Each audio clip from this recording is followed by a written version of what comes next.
Roads टूटे पड़े हैं, नालों में गंदा पानी है, और तो और कूड़ेदान नहीं है, जगह जगह कूड़ा पड़ा पड़ा है, क्षेत्र का बिल्कुल भी विकास नहीं है। हम बहुत बदहाल स्थिति में सारे के सारे हमारे इलाके हैं। तो हम लोग फ्री में, मुफ्त में 2 संस्थान खुलाएंगे, जिसमें हम लोग बच्चों को, सबसे पहले मैं बात करूंगी 9वीं 10वीं 11वीं के 12वीं के बच्चों के लिए बिल्कुल मुफ्त में इंग्लिश की क्लासेस हो गई, हमारी मैथ्स की क्लासेस हैं, हमारी अकाउंटेंसी की क्लासेस हैं। मैं वो तूफान मचाना चाहती हूँ ताकि सरकार को पता चले कि क्षेत्र में कैसे होता है काम, कि हर बच्चे के पास में, हर किसी के पास में एटलीस्ट मेरा मोबाइल नंबर भी हो, हमारे यहाँ पर कार्यालय में ड्रॉप बॉक्स भी हो कंप्लेन का। इनफैक्ट हम लोग सारी कंप्लेन ऑनलाइन रजिस्ट्रेशन भी कराएंगे ताकि किसी को जो भी परेशानी हो, उसकी हर किसी परेशानी का निष्कर्ष निकले। मैम बीजेपी से भी चुनाव लड़ सकते थे आप, लेकिन आपने एबीएसपी को ही चुना। समाज में परेशानी तो ये है ना, जो पैसे वाले होते हैं बस वो टिकट खरीदते हैं और जाके लड़ना शुरू कर देते हैं पार्टी के नाम से। त्रिलोकपुरी विधानसभा क्षेत्र में इस वक्त झलको दिल्ली की टीम मौजूद है और यहाँ पे अखिल भारतीय सोशलिस्ट पार्टी से सरिता सिंह खड़ी हुई है और इन्होंने बीजेपी, आम आदमी पार्टी और कांग्रेस जो प्रमुख पार्टियां हैं उन्होंने उनको सीधी टक्कर दे रही है। काफी चर्चा है उनकी हो रही है। यहाँ पे हम उनसे बात करेंगे, उनके मुद्दों को जानेंगे, क्या दावे कर रही हैं वो, क्या वादे लेकर जनता के बीच पहुंच रही हैं। मैम सबसे पहले आपका बहुत बहुत स्वागत है झलको दिल्ली चैनल पे। मैम क्या मुद्दे हैं जिन्हें लेकर आप लोगों के बीच पहुंच रहे हैं? देखिए, हमारे जो क्षेत्र के निवासी हैं, मैं अपनी त्रिलोकपुरी की जनता को, न्यू अशोकनगर के वासियों को और हमारे चिल्ला गांव के वासियों को और हमारे कोटला विलेज और Mayur Vihar phase 1, phase 2, phase 5 के सारे जितने हमारे क्षेत्र के निवासी हैं, उनको मैं सबसे पहले ये मुद्दा बताना चाहूँगी कि यहाँ पर जो सबसे बड़ी परेशानी है हमारी, वो है हमारे क्षेत्र का विकास। और यहाँ पर अगर आप अपने आंखों के सामने भी देख सकते हैं कि यहाँ पर क्षेत्र का विकास नहीं हो रहा है। रोड्स टूटे पड़े हैं, नालों में गंदा पानी है, और तो और कूड़ेदान नहीं है, जगह जगह कूड़ा पड़ा पड़ा है, क्षेत्र का बिल्कुल भी विकास नहीं है। हम बहुत बदहाल स्थिति में सारे के सारे हमारे इलाके हैं। और तो और परेशानी ये होती है कि सरकारें तो बहुत बदलती हैं, कभी कोई सरकार आती है, कभी कोई सरकार आती है, वादे तो बहुत करती है, लेकिन वादा पूरा किसने किया? सबसे बड़ी जो बात ये ठहलती है हमारी कि वादा पूरा किसने किया। वादा तो एक ने भी पूरा नहीं किया। वादा अगर पूरा हो तब तो किसी भी चीज़ का फायदा हो ना, क्योंकि देखिए जो जनता वोट करती है, मैं सबसे पहले हमारी जो दिल्ली की जनता है उनको ये बोलना चाहूँगी, वो वोट करती है अपने अधिकारों के लिए, वो वोट करती है अपने क्षेत्र के विकास के लिए, वो वोट करती है अपनी पढ़ाई लिखाई के लिए, हमारे बच्चों के लिए, क्योंकि हमारी जो संतान है ना वो सबसे ज़रूरी है। तो हमें एजुकेशन को ऊपर उठाना चाहिए, क्योंकि मैंने MBA किया है लंदन से, मैंने यूनिवर्सिटी ऑफ स्कॉटलैंड यूनिवर्सिटी से किया है। तो मैं ये चाहती हूँ कि हम सबसे पहले बच्चों का विकास करें। जो मेरे में गुण हैं वो मैं सारे गुण अपने बच्चों के अंदर दूँ। तो हम लोग फ्री में, मुफ्त में 2 संस्थान खुलाएंगे, जिसमें हम लोग बच्चों को, सबसे पहले मैं बात करूँगी 9वीं 10वीं 11वीं के 12वीं के बच्चों के लिए बिल्कुल मुफ्त में इंग्लिश की क्लासेस हो गई, हमारी मैथ्स की क्लासेस हैं, हमारी अकाउंटेंसी की क्लासेस हैं, और तो और जो हमारे बाकी के सारे सब्जेक्ट्स हो गए, जो बेस सब्जेक्ट्स होते हैं इकोनॉमिक्स वगैरह के, वो हम लोग बिल्कुल मुफ्त में प्रोवाइड कर रहे हैं। अब उसके बाद बच्चा करियर में सोचता है कि अब क्या करें। उन बच्चों को, बेचारों को एक अच्छा करियर के लिए कोई गाइडेंस ही करने के लिए वाला नहीं होता है, उनको कोई अच्छे से वार्तालाप करने के लिए नहीं होता है। वो बच्चे भटकते रहते हैं, 15-15 हज़ार 10-10 हज़ार की नौकरी से ज्वाइन करते हैं और अपना सारा जीवन खराब कर लेते हैं। Because base is everything. बच्चे का जब तक स्टार्टअप अच्छा नहीं होगा, जब तक प्लेटफॉर्म सबसे पहले स्टार्टअप अच्छा नहीं होगा, तब तक किसी चीज़ का कोई फायदा नहीं है। तो हम लोग बच्चों को यहाँ पर मुफ्त में, जो हमारा दूसरा संस्थान खुलेगा जो बहुत बड़े लेवल पे होगा, यहाँ पर मुफ्त में जो हमारे मेन जो IT इंजीनियरिंग के कोर्सेज चल रहे हैं, जो बच्चे नॉर्मल BA BEd के बाद भी कर सकते हैं, जैसे वेब डिज़ाइनिंग हुआ, हमारा ग्राफिक डिज़ाइनिंग हुआ, .NET हुआ, PHP, जावा, और तो और अगर आप देखेंगे आजकल तो रोबोटिक्स का ज़माना है, आजकल तो आर्टिफिशियल इंटेलिजेंसी का ज़माना है। तो इन सारी तकनीकों को भी हम लोग अपने कोर्सेज में डालेंगे। प्रोफेशनल कोर्सेज जो होते हैं, मैम क्या सबसे प्रमुख मुद्दे होंगे, किन प्रमुख कामों को आप करेंगे अगर आप इस क्षेत्र से चुनाव जीतती हैं? कोई 5 का। देखिएगा, मैं अपने 5 सबसे पहले आपको मुद्दे बताना चाहूँगी। अगर मैं चुनाव जीती हूँ, अगर मैं दिल्ली की जनता को हमारी जो है अपने दिलों में बिठा पाती हूँ और मैं इस जीत को हासिल कर पाती हूँ, तो सबसे पहला जो मुद्दा होगा, जिसके लिए लोग ऑलरेडी बदहाल स्थिति में हैं, जो ऑलरेडी लोग परेशान हैं, उन्होंने आप सरकार को भी बहुत सारे मौके दिए, बीजेपी को भी बहुत सारे मौके दिए, और तो और उन्होंने रोहित मेजोलिया जी को भी बहुत सारे मौके दिए, कांग्रेस को भी बहुत सारे मौके दिए। लेकिन अगर आप अंदर जाके लोगों के घरों के आसपास के इलाकों में देखोगे ना, क्षेत्र का विकास नहीं हो रहा है। और तो और आप जाइए त्रिलोकपुरी क्षेत्र में, देखिए ना रोहित मेलोनी जी ने क्या काम करके दिया। लोग वहाँ पे बदहाल स्थिति में हैं, आंखें उनके नम पड़ी हैं, वो जा के कंप्लेन लिखवाते हैं, लेकिन कहते हैं कि विधायक जी तो हमसे बात ही नहीं करते, आके हमसे जो है मिलने ही नहीं आ सकते। तो बताइए फिर वहाँ पे क्या काम हुआ। वहाँ पे टूटे रोड्स हैं, वहाँ पे नालों में गंदा पानी है, इतना बड़ा नाला है उसमें इतना सारा कूड़ा है, लोग वहाँ पे डेंगू से मर रहे हैं। अब बताइए ना, जिस परिवार का बच्चा ही खत्म हो जाए तो उस परिवार का कुछ बचा क्या? वहाँ पे दवाइयाँ छिड़क के क्या ये काम नहीं हो सकता? क्या नालियों के अंदर जालियाँ डाल के क्या ये काम नहीं हो सकता? ये तो इतनी छोटी छोटी सी चीजें हैं जो बहुत बहुत नॉर्मल है। क्या कूड़ेदान नहीं लग सकते? क्या गमले नहीं लग सकते? क्या टूटे रोड्स नहीं बन सकते? तो मेन बात यह है कि हमने अपने करोड़ों के घर तो बना लिए, लेकिन यहाँ पर क्या ये लाखों की सड़कें नहीं बन सकती? जो हमारा पहला मुद्दा होगा। अब जो है मैं अपने दूसरे मुद्दे की बात करूंगी, जो हमारे लिए हमारी प्रोफेशनल स्टडीज है, क्योंकि जो हम लोग वोट करते हैं हमारे बच्चों के अधिकारों के लिए वोट करते हैं। अगर हम देखेंगे दिल्ली में रोजगार की बहुत कमी है, बहुत से ऐसे बच्चे हैं जो बेरोजगार हैं, जो 10-10, 15-15 हज़ार की नौकरियों में भी बहुत अच्छी एजुकेशन पाने के बावजूद भी अच्छे तरीके से पनप नहीं पाते हैं, अच्छे तरीके से काम में आगे नहीं बढ़ पाते हैं। पता ही उसमें सबसे बड़ी परेशानी क्या है? उन बच्चों का इंग्लिश बहुत वीक है, उन बच्चों की कम्युनिकेशन बहुत वीक है। उनको यही नहीं पता कि अगर किसी कंपनी के लिए अगर कोई चीज़ों का चाहिए, मतलब कि what do employers want in them, कि एम्प्लॉयज़ को उनके अंदर क्या चाहिए, सबसे पहले स्किल्स होना चाहिए, that is English skills. Then हमारा personality is very very important, then grooming. अब बताइए ना, ये उनको कौन करा रहा है? कोई नहीं करा रहा। तो हम ये सारी की सारी चीज़ें अपने संस्थान में बच्चों को देंगे। हाँ, उसके बाद जो हमारी इंडस्ट्रियल नॉलेज आ जाती है उसके लिए हम लोग स्किल्स को बढ़ाएंगे। हम लोग आर्टिफिशियल इंटेलिजेंस का ज़माना है, उसको बढ़ाएंगे, रोबोटिक्स को बढ़ाएंगे, अपनी एजुकेशन मेनली स्टडीज़ को बढ़ाएंगे।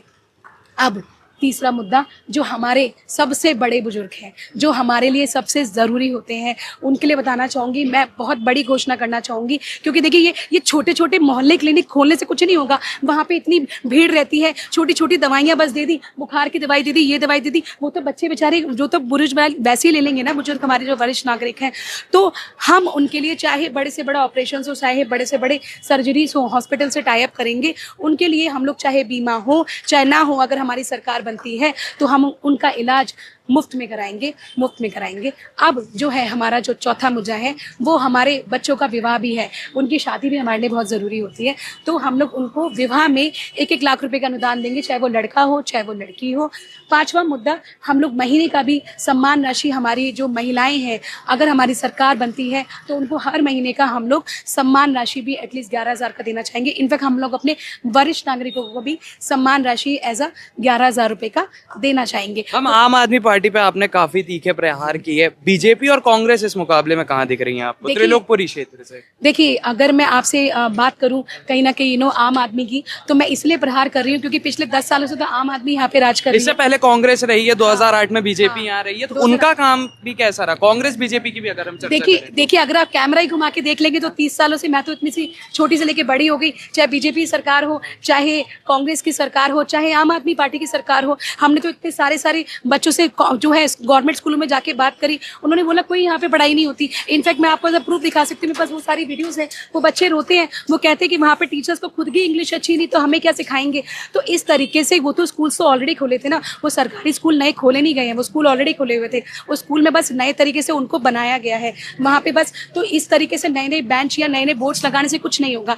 मेनली हमें बच्चों को अच्छी पढ़ाई लिखाई करानी पड़ेगी, मेनली हमें अपने बच्चों को ट्रेनिंग अच्छी करानी पड़ेगी, मेनली हमें बच्चों को अच्छे से उनको रोजगार प्रोवाइड करना पड़ेगा। बिकॉज यही हमारा मेन मुद्दा है, जो कि एजुकेशन होगा, क्षेत्र का विकास होगा, बच्चों की पढ़ाई लिखाई होगी और हमारा बच्चों का विवाह होगा और बुजुर्गों के लिए जो सेवाएं हैं वो भी हम देना चाहेंगे। आपने बताया कि आप जो अपनी हायर स्टडीज है MBA आप यूनिवर्सिटी ऑफ स्कॉटलैंड से करके हैं, तो क्या ये मान लिया जाए आप काफी लंबे समय तक फॉरेन में रही हैं, तो फॉरेन के तर्ज पर त्रिलोकपुरी में काम होगा? देखिए, जो अगर मैं बात करूँ तो देखिए वहाँ पर हम जाके देखेंगे तो किसी को तो वहाँ पे थूकना भी अलाउड नहीं है, आप समझ सकते हैं, किसी को स्प्लिट भी करना अलाउड नहीं है। तो सबसे पहले तो देखिए इतनी जल्दी तो हम लोग इस तरीके से विकास तो नहीं कर सकते, क्योंकि हमें अपने लोगों को शासन में भी लाना पड़ेगा। और मैं हर बार अपने प्रचार में यही बात बोलती कि कूड़ेदान लगेंगे ताकि लोगों के अंदर शासन बढ़े, ताकि लोगों के अंदर डिसिप्लिन बढ़े। तो धीरे धीरे करके बदलाव आएगा, धीरे धीरे करके डेफिनेटली इतना बदलाव आ जाएगा कि लंदन भी पीछे छोड़ देंगे। लंदन भी क्या, लंदन पेरिस बनाने की बात तो केजरीवाल ने भी कही थी। देखिए ये बात तो है, लेकिन बनाया नहीं ना, 13 साल तो बर्बाद कर दिए ना। तो जो बच्चा जो बाहर से पढ़ाई करके आया है, जिस महिला ने बाहर से पढ़ाई करी है, तो वो अपने हिसाब से प्रॉपर वे में काम करना चाहेगी, क्योंकि मेनली स्ट्रांग होना चाहिए कैंडिडेट, सिर्फ खाली पार्टी से कुछ नहीं होता, मेनली स्ट्रांग होना चाहिए कैंडिडेट। मेरे अंदर वुमेन एम्पावरमेंट है, मेरे अंदर वो स्ट्रांगनेस है, मैं वो तूफान मचाना चाहती हूँ ताकि सरकार को पता चले कि क्षेत्र में कैसे होता है काम, कि एजुकेशन कैसे प्रोवाइड करी जाती है, कि बच्चों को किस तरीके से हम लोग मदद करेंगे, वरिष्ठ नागरिकों को किस तरीके से मदद करेंगे। क्योंकि मैं अपनी सारी सरकारों को ये समझाना चाहती हूँ कि जो वो वोट देते हैं ना, जो दिल्ली की जनता है, वो हर बार जो हर 5 साल बाद जो वोट देते हैं ना, वो अपने अधिकारों के लिए वोट देते हैं। वो ये चाहते हैं कि हमारे बच्चों को शिक्षा अच्छी मिले, हमारे क्षेत्र का विकास हो, हमारी जितनी मेनली चीज़ें जो मेन इंपॉर्टेंट चीज़ें हैं वो पूरी हों, लेकिन वो कभी पूरी नहीं हो पाती। ये सबसे बड़ी दुख की बात है। मैम, क्या पॉलिटिकल स्ट्रैटेजी, क्या कैंपेन की स्ट्रैटेजी आप लोग अपना रहे हैं? क्योंकि आपके सामने जो पार्टियां खड़ी है वो एक बड़े लेवल की पार्टी है, नेशनल पार्टी से, बीजेपी की हम बात कर ले, कांग्रेस की बात कर ले, आम आदमी पार्टी की बात कर ले, तो आप क्या स्ट्रैटेजी अपना रहे हैं, क्या बातें कर रहे हैं आप लोगों से और उनका रिस्पॉन्स आपके तरफ कैसा है? देखिए, शुरू में तो आम आदमी पार्टी भी कोई बड़े लेवल की पार्टी नहीं थी, वो भी धीरे धीरे करके ही बनी है।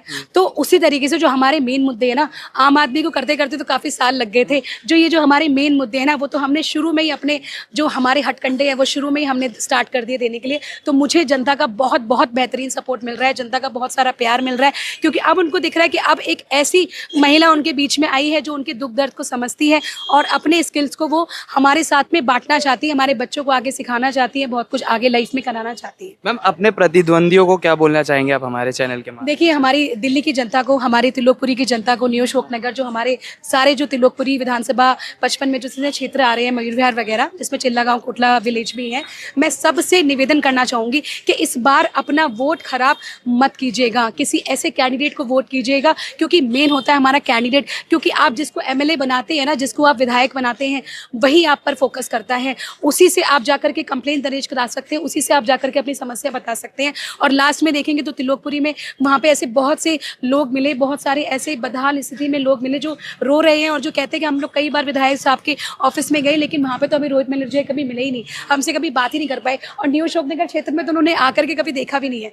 तो इसलिए मैं ये चाहती हूँ कि हर बच्चे के पास में, हर किसी के पास में एटलीस्ट मेरा मोबाइल नंबर भी हो, हमारे यहाँ पर कार्यालय में ड्रॉप बॉक्स भी हो कंप्लेन का। इनफैक्ट हम लोग सारी कंप्लेन ऑनलाइन रजिस्ट्रेशन भी कराएंगे, ताकि किसी को जो भी परेशानी हो, उसकी हर किसी परेशानी का निष्कर्ष निकले। और हम ये चाहते हैं कि हमारी जितनी बाकी की पार्टीज भी है ना, वो और भी तरीके से सोचे समझे कि हम किस लेवल पे अपने काम को अच्छे से बढ़ा सकते हैं। मैम, आगे 8 तारीख को चुनाव के नतीजे आते हैं, मान लीजिए कि बहुमत की सरकार कोई भी नहीं बना पाता, जो सीट है फंस जाती है। अगर यहाँ से अखिल भारतीय सोशलिस्ट पार्टी की सरिता सिंह जीतती हैं, तो किस पार्टी को अगर मौका मिला समर्थन देना की, तो किस पार्टी के साथ जाना पसंद करेंगे आप? हमारे मोदी जी की सरकार। अच्छा, बीजेपी के साथ आप जाना पसंद करेंगे बाद में। अच्छा, बाद में, लेकिन अभी तो आपका एक अपना खुद का एजेंडा है, लेकिन अगर ऐसे कुछ सिचुएशन आती है तो बीजेपी के साथ जाएंगे। मैम, बीजेपी से भी चुनाव लड़ सकते थे आप, लेकिन आपने एबीएसपी को ही चुना। देखिए, बीजेपी से चुनाव में डेफिनेटली लग सकती थी, लेकिन बीजेपी में मैं अगर चुनाव के लिए लड़ती ना, तो मैं उसमें दब जाती, उसमें पार्टी का जोर ज़्यादा होता। लेकिन मुझे यहाँ पे अपने कैंडिडेट का चुनाव लड़ना था, मेनली मुझे अपनी स्ट्रांगनेस दिखानी थी। अगर मैं जब तक अपनी स्ट्रांगनेस नहीं दिखाऊंगी ना, जब तक अपनी वुमेन एम्पावरमेंट नहीं दिखाऊंगी, तब तक लोग समझेंगे नहीं, लोग सिर्फ बीजेपी देख के वोट दे देंगे। और हो यही रहा है, आप देख लीजिए, आप अशोकनगर में जाके पूछिएगा कि त्रिलोकपुरी विधानसभा के कितने प्रत्याशी हैं, 7 प्रत्याशी हैं। किसी को किसी पार्टी के बारे में नहीं पता होगा। लोग क्या देखते हैं, बस बीजेपी का झंडा, आम आदमी का झंडा, समाज आजाद पार्टी का झंडा, और जाके टिक टिक टिक टिक वोट लगा देते, क्योंकि टिकट तो खरीदी जाती है ना, टिकट तो खरीदी जाती है। समाज में परेशानी तो ये है ना, जो पैसे वाले होते हैं बस वो टिकट खरीदते हैं और जाके लड़ना शुरू कर देते हैं पार्टी के नाम से। लोग यही नहीं देखते हैं कि जो हमारा कैंडिडेट है, जो हमारा प्रत्याशी है, उसका क्या क्वालिफिकेशन है, उसका क्या बैकग्राउंड है, वो हमारे लिए किस तरीके से मदद कर सकता है, वो किस तरीके से हमारे लिए लड़ेगा, किस तरीके से हमारे लिए मेहनत करेगा। वो कुछ करना ही नहीं चाहते। अच्छा, काफी गंभीर आरोप लगा रहे हैं आप इन पे। देखिए, गंभीर आरोप नहीं लगा रही, मैं सच्चाई बता रही हूँ।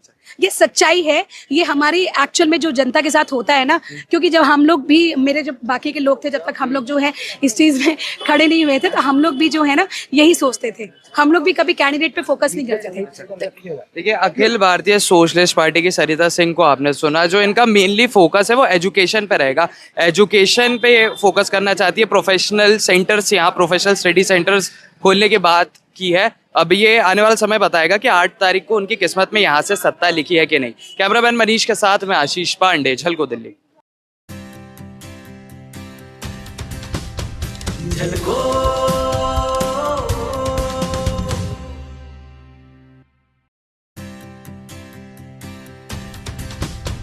झलको